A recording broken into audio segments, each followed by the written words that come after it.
Bakit meron tao, iniibig pa yung kadiliman kaysa sa ilaw? Sabi ng Panginoong Hesus. Naparito ang ilaw sa sanglibutan, inibig pa ng mga tao ang kadiliman kaysa ilaw.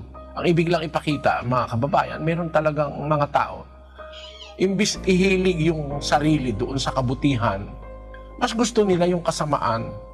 Sinasabi yan ng ikalawang Tesalonica, Kapitulo 1, versikulo 8 hanggang 9. Na maghihiganti sa hindi nagsisikilala sa Diyos at sa kanila na hindi nagsisitalima sa Ebanghelyo ng ating Panginoong Hesus, na siyang tatanggap ng kaparusahan na walang hanggang kapahamakan mula sa harapan ng Panginoon at mula sa kaluwalhatian ng kaniyang kapangyarihan. Merong mga tao hindi kumilala sa Ebanghelyo, hindi kumilala sa Diyos. Sabi ni Pablo, maghihiganti sa hindi nagsisikilala sa Diyos at sa kanilang hindi nagsisitalima sa Ebanghelyo ng ating Panginoong Hesus. Bakit merong ganon? Basahin natin ang ikalawang Tesalonica pa rin, 2:11.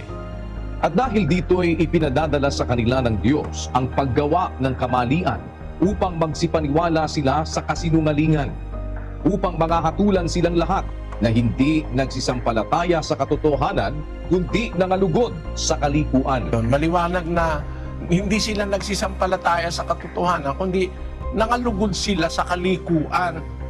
Kaya sila ipinadala ng Diyos sa delusion, sa paggawa ng kamalian, upang magsipaniwala sila sa kasinungalingan.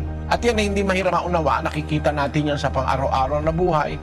Merong mga taong mas gustong gumawa ng mali kaysa sa tama. At may isang dahilan sa likod nito.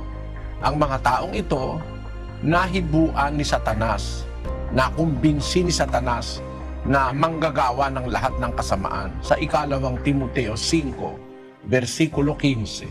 Sapagkat ang mga iba'y nagsibaling na sa hulihan ni Satanas